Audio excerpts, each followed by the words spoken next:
on the Seventh Circuit Court, Judge Oliver Garland was known for his steadfast fairness. He was a proud father. I read everything he writes.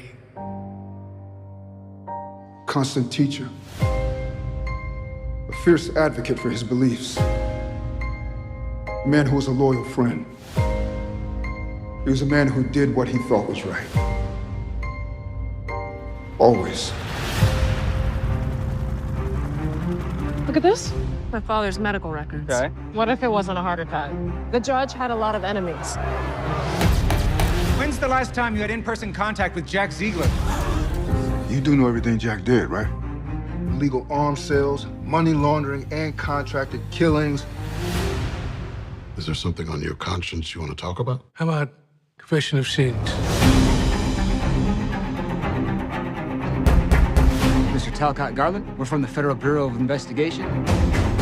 Effective immediately, I'm resigning as a judge of the United States Court of Appeals.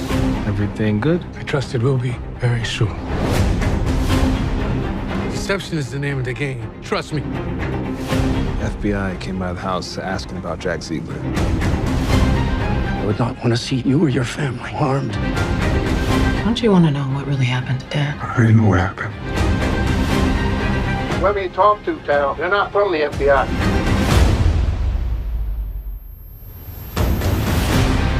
I wanted to protect you.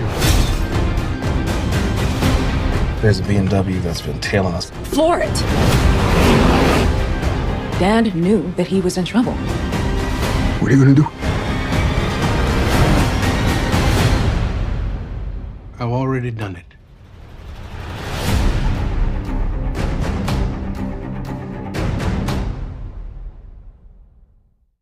Hello, everyone. My name is Heather Hurt with the NRW, where nerds rule the world, and I am here with Sherman Payne, the showrunner and executive producer, and Damian Marcano, executive producer and director of Emperor of Ocean Park. Whoa, excuse me. How are you guys today? Hey, how are you? I'm good. Thank you. Thank you guys so much for speaking with me today. Sherman, let's start with you. This series is based off of the book by Stephen L. Carter. What brought this series to you? And why adapt it today? Well, listen, this is a best-selling, beloved book. It came out quite some time ago in 2002. And, the powers that be were trying to figure out the best way to bring it to the screen and made several, really great tries, but we figured out a way to crack it. So I think this novel deserves to be on the screen for people. Why do it today? I don't know. I've been really surprised about how relevant these themes are. Even though this book was written in 2002, these themes still work, especially when examining the world of judicial and political corruption.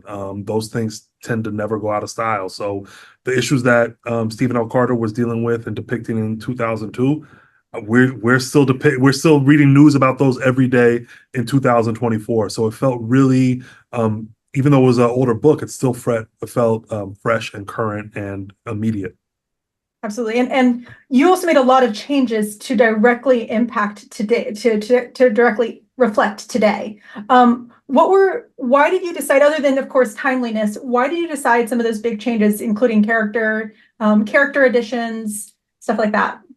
Yeah, I mean, those are I've adapted now in my career a few things of existing work and intellectual property, and those are the choices you always have to make. It just comes with adaptation. When you take something from a novel form to a TV or a film form, there just has to be some things that have to go. You have to cut a lot of things, and you have to add sometimes things to bridge elements that worked better in the book that won't exactly work for screen. In a book, in a novel, you have the benefit of you can go inside the character's head. You get their innermost thoughts. They can just tell you exactly how they feel, or the narrator can tell you just exactly how somebody's feeling. You have to make that action-oriented and visual for film. So we did all those things to make it work for the screen. The thing that I'm most excited about, the biggest change is that we really elevated Mariah.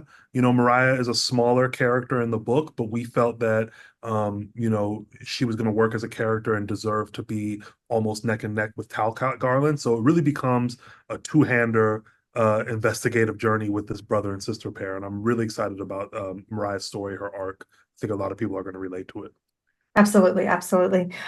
Damian, there is a lot of what appears to be political and personal ambiguity in the name of politics and familial connection.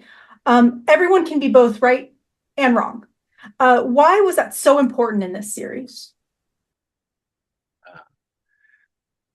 Best answer I could give you, when it's like an old reggae song I listen to, man. When rain falls, it don't fall on one man house. It's the best way. It happened to all of us. So you got to look at both sides. Absolutely. Perfect way to explain it. Thank you guys so much. Emperor of Ocean Park premieres on MGM Plus on July 14th. Thank you guys. You'll have a wonderful day. Appreciate it. Thank you, Heather.